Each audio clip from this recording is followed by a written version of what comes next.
Entonces, a continuación, vamos a desarrollar los dos primeros momentos de la metodología de lectura que aquí proponemos, que no es ninguna innovación nuestra, es la metodología antes, durante y después de la lectura.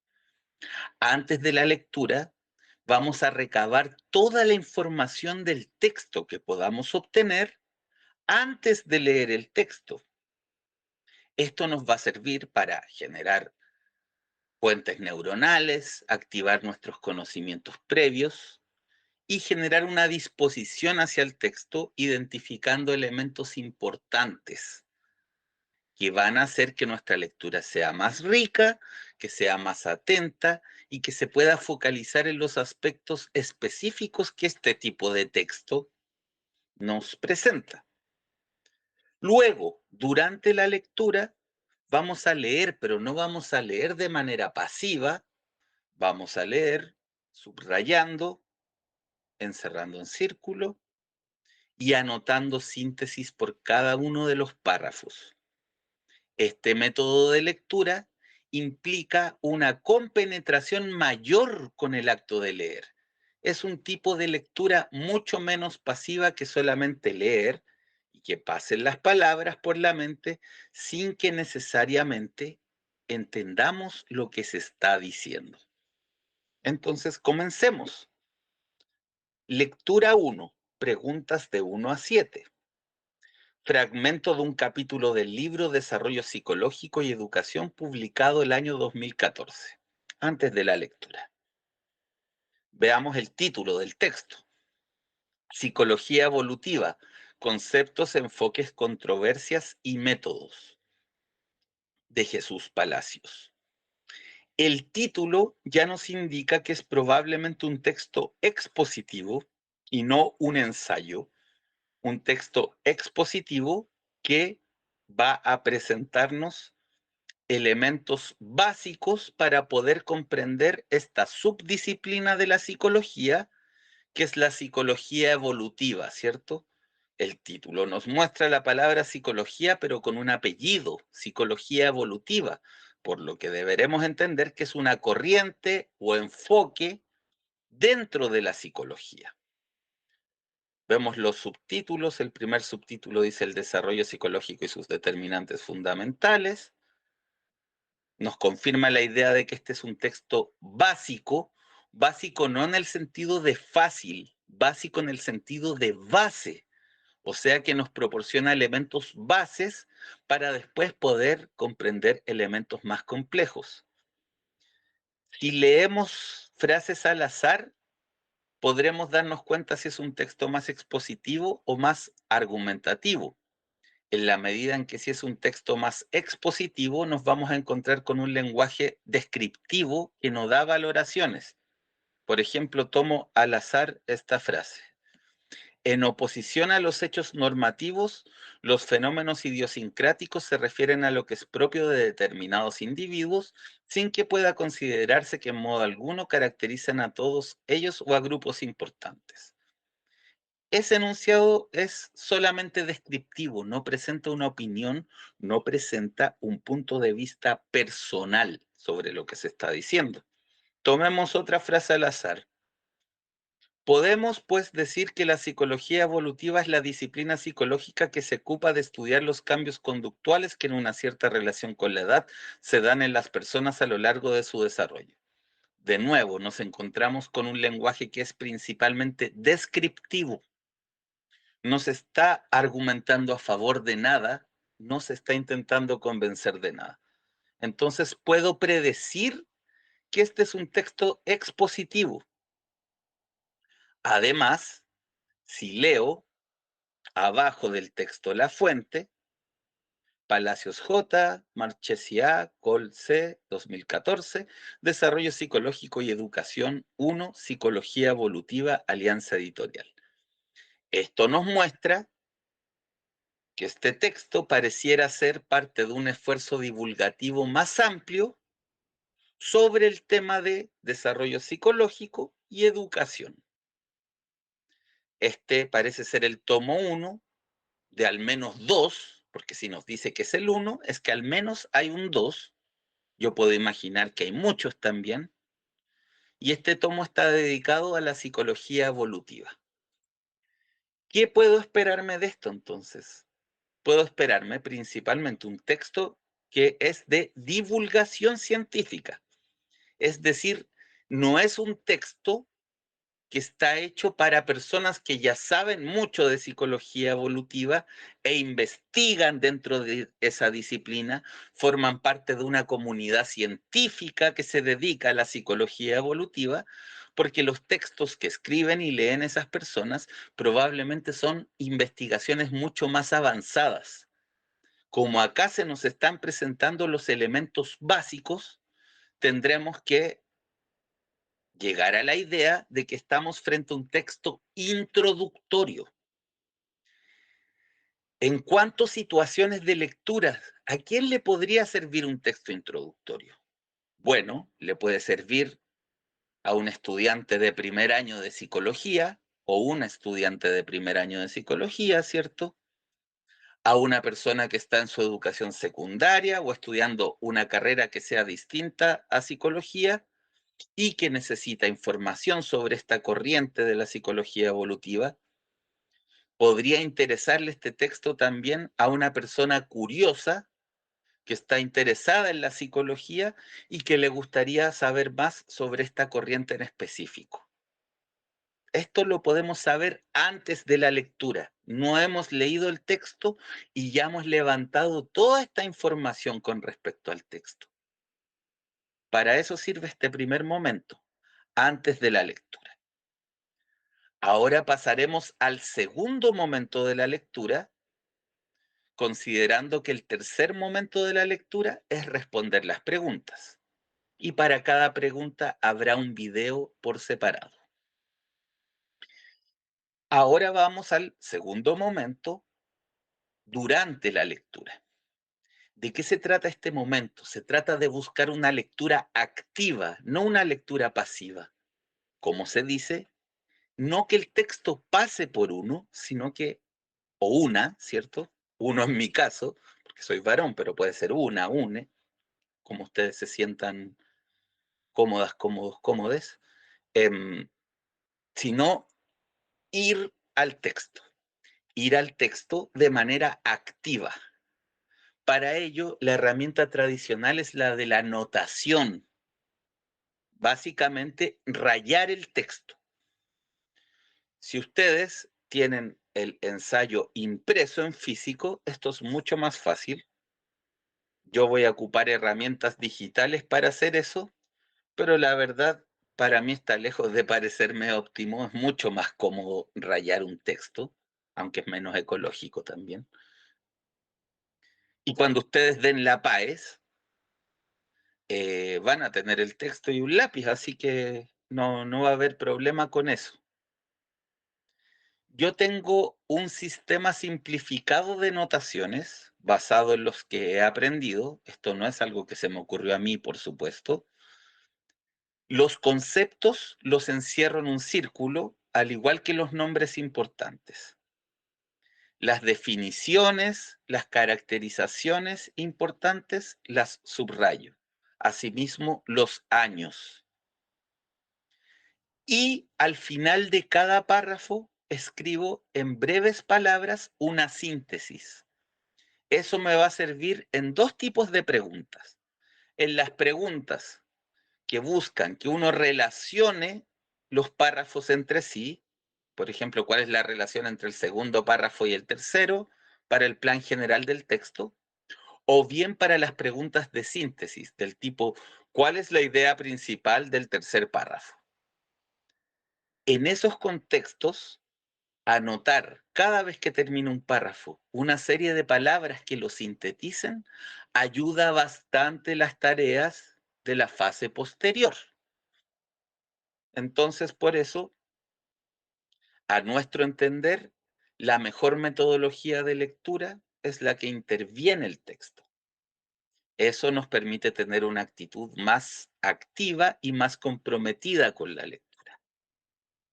Dicho eso, comencemos. Psicología evolutiva, conceptos, enfoques, controversias y métodos por Jesús Palacios. Punto número 1, y que es el único que se va a desarrollar a lo largo de este texto. El desarrollo psicológico y sus determinantes fundamentales. Básicamente, ¿cierto? Entonces, desarrollo nos habla de algo a través del tiempo. ¿Qué le pasa a algo a través del tiempo? En este caso, la psiquis humana y sus determinantes fundamentales, o sea, cuáles son los elementos que influyen en que ese desarrollo sea de tal o cual manera. Empecemos la lectura. Como tantas otras disciplinas científicas, la historia o la geología, por citar solo dos ejemplos, la psicología evolutiva se ocupa del cambio a lo largo del tiempo. Yo, en primer lugar, ya encerraría en un círculo el concepto de disciplinas científicas. Esto es un concepto que involucra la idea de ciencia, o sea, de un modo de conocer que se vale de un determinado método y convenciones para validar el conocimiento, esto es, la ciencia, y la idea de que hay disciplinas al interior de la ciencia. O sea que de acuerdo al objeto de estudio y los métodos que se ocupan para llegar a ese objeto de estudio, se varía de disciplina. Y cada disciplina tiene comunidades científicas que regulan lo que hace esa disciplina científica. Por lo tanto, disciplinas científicas es un concepto. Después aparece otro concepto que va a ser el concepto central del texto, la psicología evolutiva. Y se nos da una primera caracterización de la psicología evolutiva. Se ocupa del cambio a lo largo del tiempo. Continuemos. Como el resto de las disciplinas en las que se divide el amplio campo de la psicología evolutiva se ocupa de la conducta humana. O sea, el objeto de estudio de todas las psicologías, no solo de la psicología evolutiva, según este texto, es la conducta humana. Ahí tenemos otro concepto, ¿cierto? La conducta humana. Vemos que lo que está haciendo este texto es señalarnos que la psicología evolutiva ocupa un lugar entre las disciplinas científicas que estudian cambios a lo largo del tiempo, ¿cierto? Y ahí entra en el mismo equipo que la historia y la geología, que también estudian cambios a lo largo del tiempo, y junto con las otras ramas de la psicología, estudia la conducta humana, por lo que desde ya podemos inferir que la psicología evolutiva estudia la conducta humana en sus cambios a lo largo del tiempo, ¿cierto? Esto es inferible. Sigamos. Lo que diferencia a la psicología evolutiva de las disciplinas no psicológicas mencionadas en primer lugar, o sea, la historia y la geología, es que su objeto de estudio sea la conducta humana. Ya lo dijimos, así que ¿para qué encerrarlo de nuevo?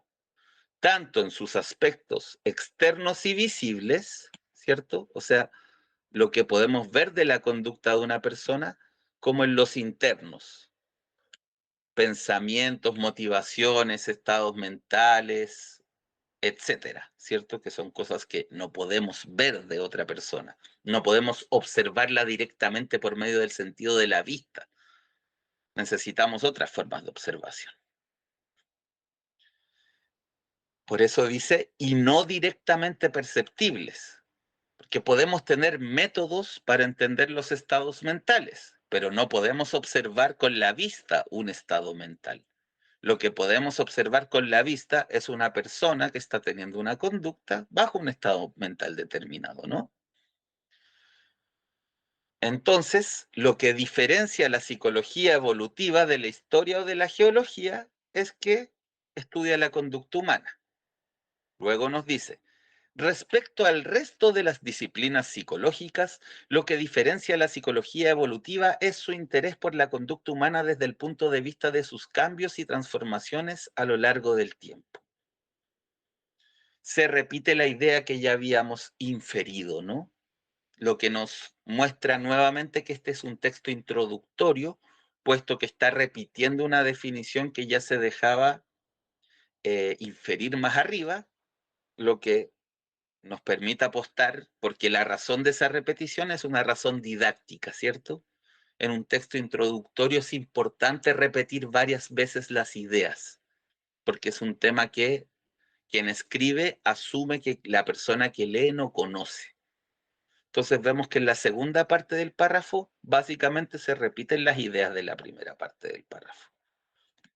Entonces, como resumen, podemos señalar lo siguiente. El primer párrafo, ¿de qué trata? Eh, Caracteriza a la psicología evolutiva eh, en el ámbito de la ciencia y de la psicología, como el estudio de el cambio a lo largo del tiempo de la conducta humana. Me salió un poquito largo ese resumen, pero es que es un primer párrafo y es un primer párrafo que tiene hartas ideas y ideas potentes. Continuemos con el segundo párrafo. El hecho de que haya otras disciplinas psicológicas que se ocupan también del cambio a lo largo del tiempo nos obliga a añadir algún otro rasgo diferenciador a la definición anterior. Aquí hay un concepto que no había aparecido. Los otros conceptos ya han aparecido, ya los comentamos. Pero aquí nos dice que hay otras disciplinas psicológicas que también se ocupan del cambio a lo largo del tiempo. Por lo tanto, hay que añadir otro rasgo diferenciador a la definición para poder deslindarla de ellas. O sea, ¿qué es lo específico de la psicología evolutiva? Si hay otras ramas de la psicología que también estudian la conducta humana y sus cambios a lo largo del tiempo. Efectivamente, la psicoterapia, de ahí encerramos concepto, psicoterapia, también se ocupa de los cambios a lo largo del tiempo. Y otro tanto puede decirse de diferentes disciplinas que se ocupan de los procesos de aprendizaje. O sea, se nos están dando, a ver, vamos a encerrar también procesos de aprendizaje, que es un concepto importante. Se nos están brindando dos ejemplos de enfoques psicológicos que estudian los cambios a lo largo del tiempo que no son la psicología evolutiva, y por lo tanto tenemos que añadir un rasgo diferenciador para saber qué es lo propio, lo específico, lo singular de la psicología evolutiva. En uno y otro caso se parte de un estado inicial de la persona, un determinado problema psicológico, por ejemplo, o una conducta que no es capaz de realizar, y se trata de conseguir que ese estado inicial se convierta en una situación diferente, la superación del problema o la adquisición de la conducta. Dos son los rasgos adicionales que permiten diferenciar la psicología evolutiva de otras disciplinas psicológicas interesadas por procesos de cambio. Entonces, aquí subrayamos esto porque es importante. Son dos rasgos todavía no dichos los que nos permitirán distinguir la psicología evolutiva de otras corrientes psicológicas que también estudian procesos de cambio. Chun, chun, chun.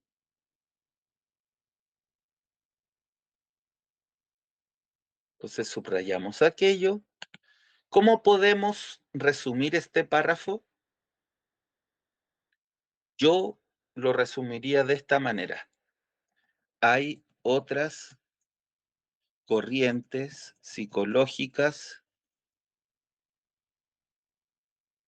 que estudian el cambio, la psicología evolutiva tiene dos rasgos diferenciadores. Pero no me alcanza, así que voy a ver si me alcanza aquí.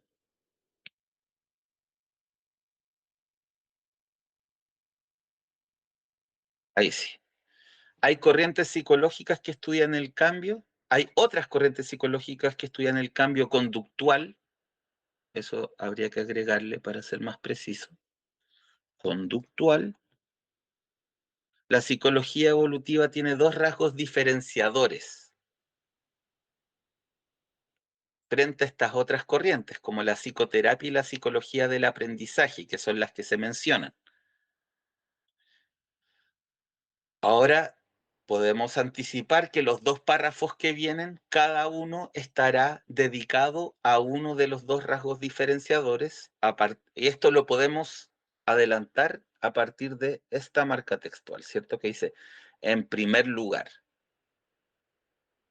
Probablemente después vaya a haber un punto que diga en segundo lugar, o por otro lado, por otra parte, o algún equivalente.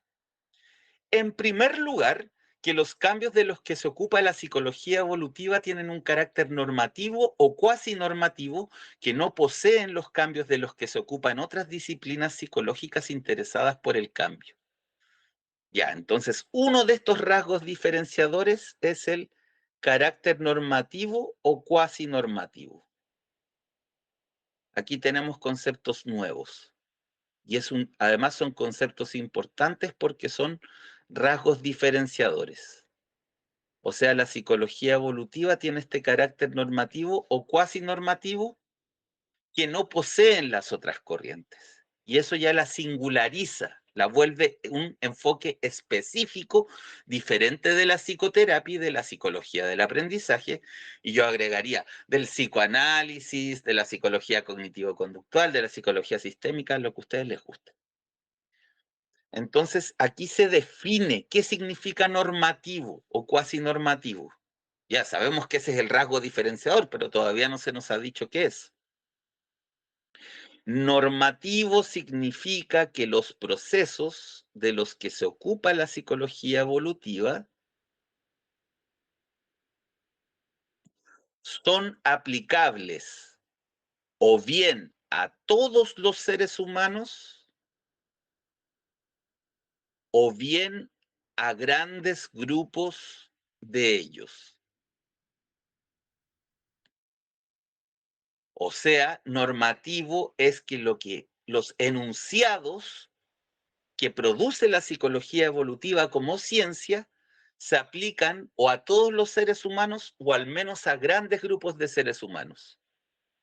Podemos inferir de inmediato que la diferencia con la psicoterapia es que la psicoterapia se aboca a una persona en específico, ¿cierto? A cuáles son los problemas, los desafíos que se le presentan a una persona singular.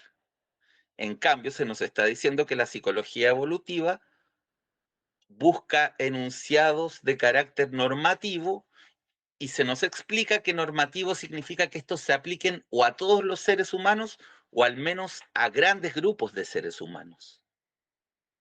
Por ejemplo, la mayoría de los miembros de una cultura determinada en un momento histórico dado, ¿cierto? Por eso lo cuasi normativo, porque de cualquier manera vas a poder encontrar excepciones.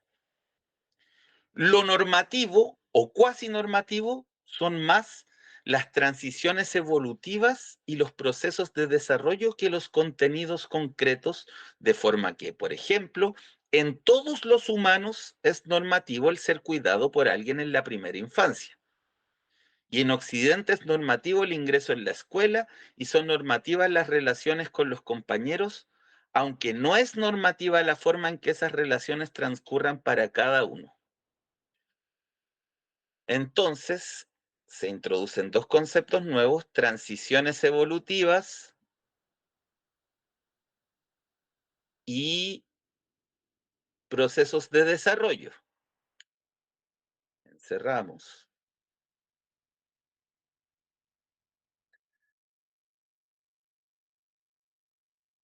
se nos dan ejemplos, ¿no?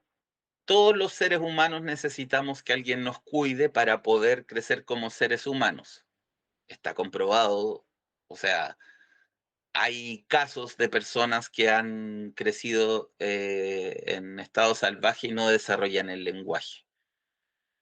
Básicamente se comportan como, para eso es necesario que los críe otra especie animal y se comportan como alguien más de esa especie. Ahí está el caso del niño lobo, de la niña gallina, hay algunos casos. Y también ejemplos de cuasi normativos, o sea que no se dan en todos los casos, pero que son muy amplios, es que en Occidente, a determinada edad, ingresamos al sistema escolar y que cuando ingresemos en el sistema escolar nos vamos a relacionar con los compañeros y las compañeras. Pero la manera en la que esas cosas le sucedan a cada uno va a ser distinta. Así que eso no es normativo. Sin ser normativo, el acceso a la paternidad o a la maternidad es un hecho común. Pasamos a la siguiente página. A muchísimos adultos. De ahí su carácter cuasi normativo, aunque esa transición evolutiva puede ser vivida de muy diversas maneras. O sea, podemos decir que para muchos adultos de la especie humana se les abre la posibilidad de reproducirse y de ser padres o madres de otros seres. Pero cómo van a vivir ese proceso va a depender de cada uno. Entonces, lo primero es normativo, el hecho de que en la adultez se abre la posibilidad de reproducirse y que muchas personas la toman, ¿cierto? Pero lo que no es normativo es que cómo vives eso va a depender de ti, de la persona o las personas con las que estás viviendo ese proceso, etcétera. En oposición a los hechos normativos, los fenómenos idiosincráticos se refieren a lo que es propio de determinados individuos sin que pueda considerarse que en modo alguno caracterizan a todos ellos o a grupos importantes. Entonces tenemos otro concepto que al tiro vemos que es lo contrario de lo normativo, ¿cierto? Los fenómenos idiosincráticos se refieren a lo individual, ¿cierto? Entonces destaco la palabra individuos. Los fenómenos idiosincráticos son aquellos relacionados con los individuos, no con un grupo mayor. Aquí se ejemplifica, ¿no? Si un niño o una niña sin aparentes problemas de otro tipo y que ha crecido en circunstancias normales, no solo no entiende nada del lenguaje, sino que se le dirige cuando tiene 2 años, perdón, no solo no entiende nada del lenguaje que se le dirige cuando tiene 2 años, sino que parece seguir sin entenderlo un par de años más tarde, nos encontramos ante un hecho idiosincrático que es necesario explorar como un rasgo peculiar de ese niño o esa niña, pues lo normativo es que la comprensión del lenguaje no deje de incrementarse a partir ya del primer año. Aquí nos muestran en el ejemplo cómo un fenómeno idiosincrásico puede contradecir el fenómeno normativo, ¿cierto? Pero esto es porque, como ya se nos dijo, el fenómeno normativo es algo que pretende describir fenómenos en una escala social amplia. En cambio, los fenómenos idiosincrásicos pretenden describir fenómenos individuales, ¿no? Que tienen que ver con un ser humano en específico, con una persona en específico. Como lo predijimos, el párrafo siguiente empieza con en segundo lugar, pero antes de ir a él, anotamos aquí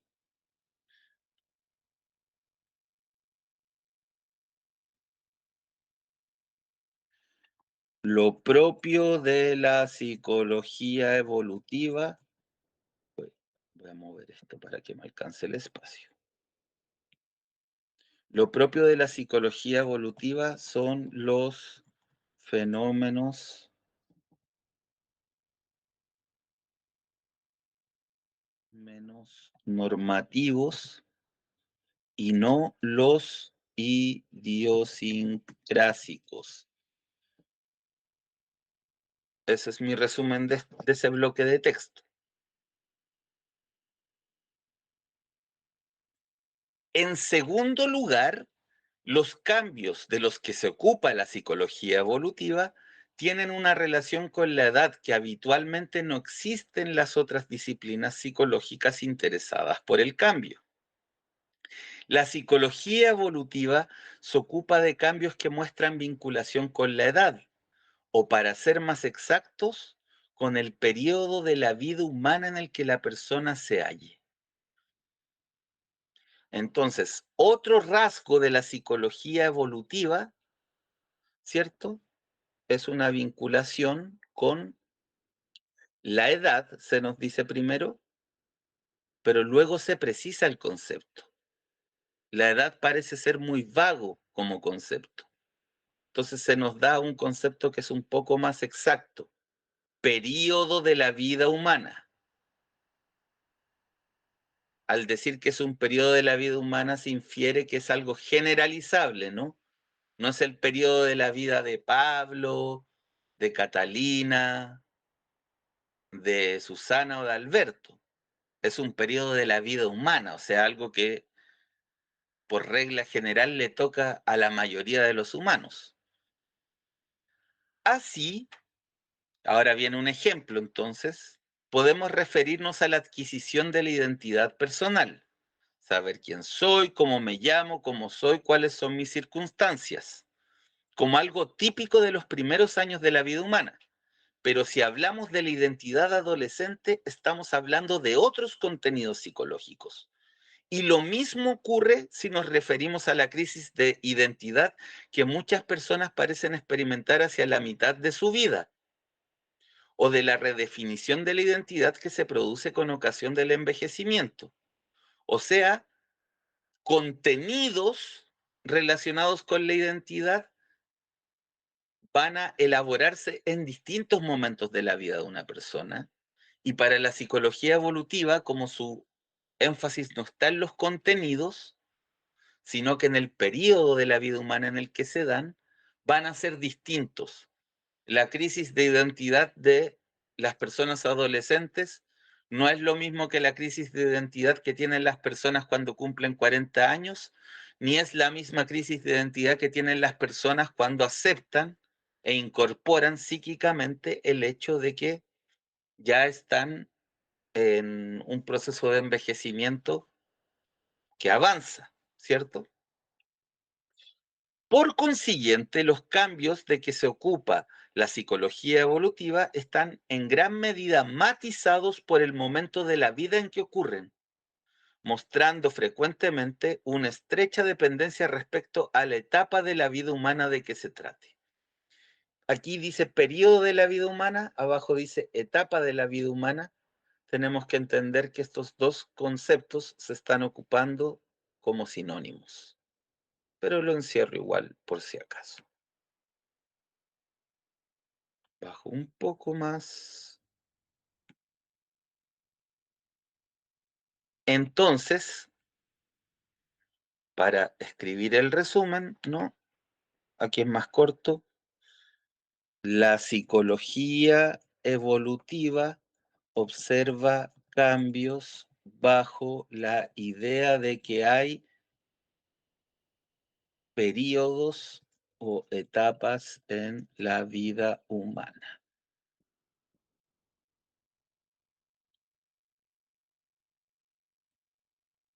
Sus resúmenes pueden ser más cortos, o sea, uno podría colocar más psicología evolutiva plantea periodos vida humana. Mucho más corto, ¿cierto? Es que a mí me gusta escribir largo. Es un problema que tengo. Sigamos.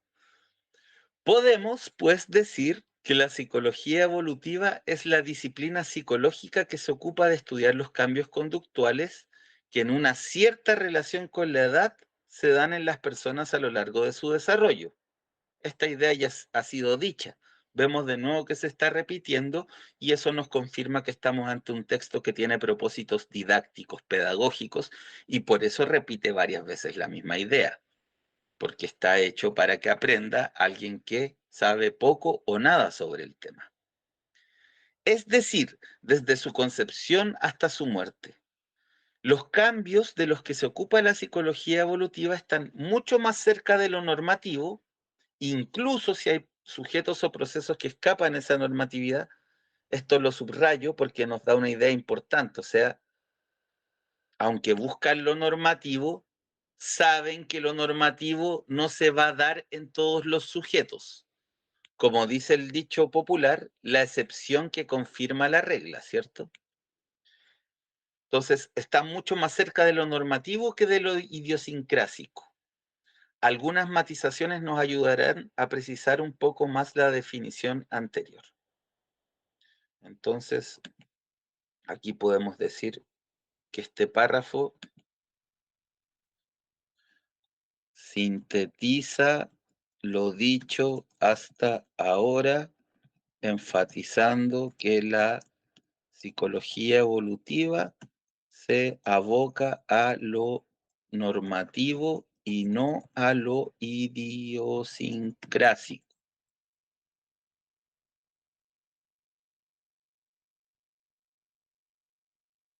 Finalmente, el último párrafo. Dada la importancia central que la edad tiene para los hechos evolutivos, acá hay otro concepto nuevo, hechos evolutivos, lo vamos a encerrar.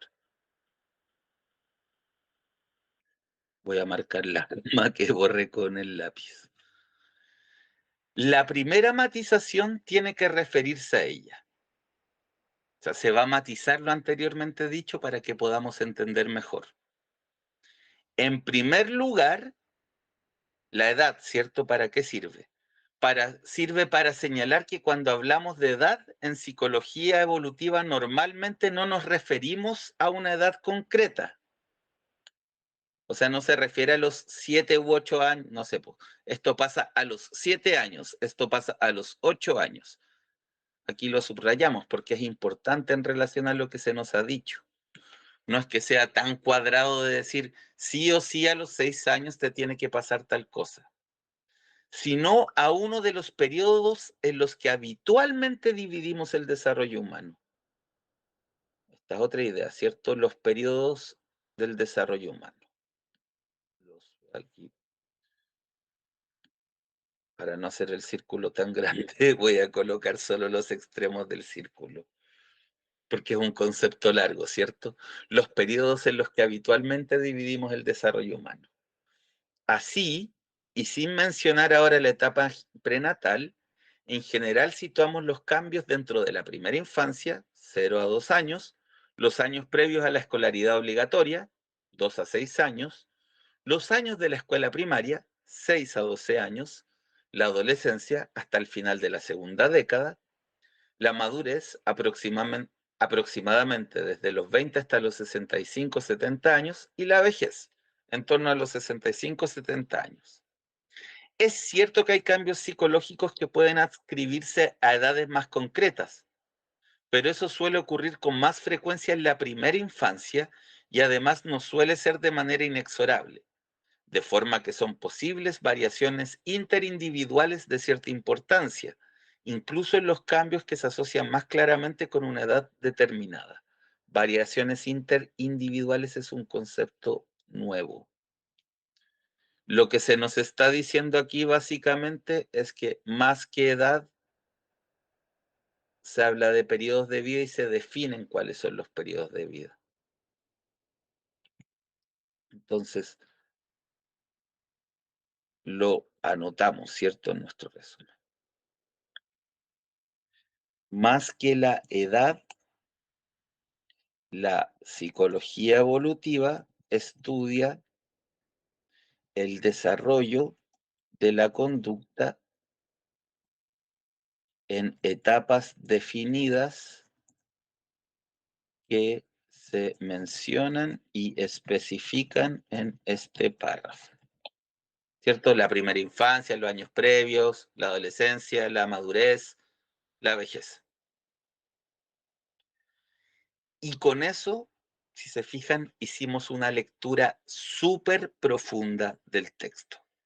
Contestar las preguntas a continuación nos va a resultar más simple que si hubiésemos leído el texto así nomás, sin intervenirlo, sin rayarlo, sin ir haciéndonos preguntas o ir haciendo inferencias. A continuación, te invito a ver los videos con las preguntas que le siguen a este texto. Y además te recuerdo que si te interesa, si te gusta, que subamos contenido así, nos puedes ayudar para que lo sigamos haciendo de manera gratuita, abierta al público, dándonos un like, comentando qué te pareció el antes de la lectura y el durante la lectura, qué te pareció la técnica de lectura que empleamos y por supuesto que te suscribas al canal y le des clic a la campanita.